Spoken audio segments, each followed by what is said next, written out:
Le grenache, pourquoi pas la grenache, ça pourrait être un cépage très féminin en fait. Il fait des vins fruités, il fait des vins faciles, il peut aussi faire des vins très corsés, très épicés, de très belles gardes. Suivant les terroirs sur lesquels il est planté, il fait des choses vraiment magiques. Ça c'est grenache blanc, ça c'est grenache rosé, et ça c'est grenache noir. Un bout de saucisson, une bouteille de grenache. Allez. Avec ce cépage grenache, on a fait, pour reparler de son côté féminin, on a fait un rosé qu'on appelle un pednat, un pétillant naturel. Ça c'est la belle surprise. Donc c'est un rosé nature 100%. On a travaillé avec des levures indigènes. C'est un pressurage direct de grenache. Donc on a mis les baies de grenache dans le pressoir. On a récupéré le jus rose quand il a coulé. On l'a mis à fermenter naturellement. On n'a pas ajouté de soufre. On a laissé la fermentation se faire. Et puis quand il a commencé à faire un peu froid, elle s'est arrêtée.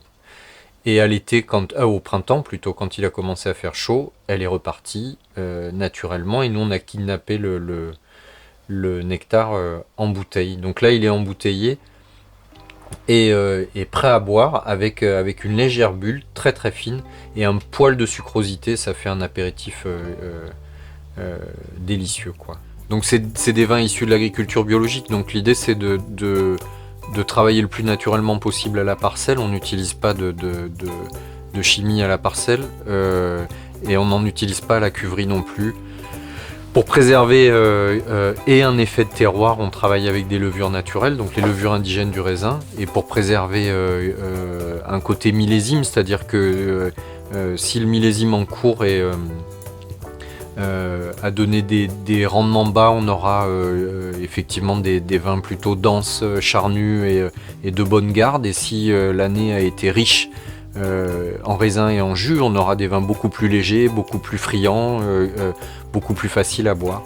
De grappes et d'eau, des grappes et de l'eau. Pas d'intrants dans les vins, c'est le cahier des charges qu'on s'est fixé dès le début. Donc dans la mesure du possible, on n'ajoute rien au raisin, on le garde tel qu'il nous est donné. Et on le manipule le moins possible. Donc il arrive dans la bouteille tel que le millésime nous l'a donné.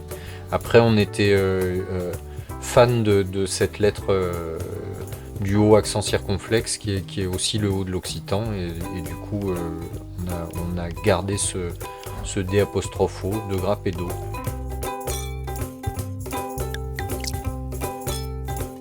Des grappes, de l'eau, du vin, du sud en bouteille.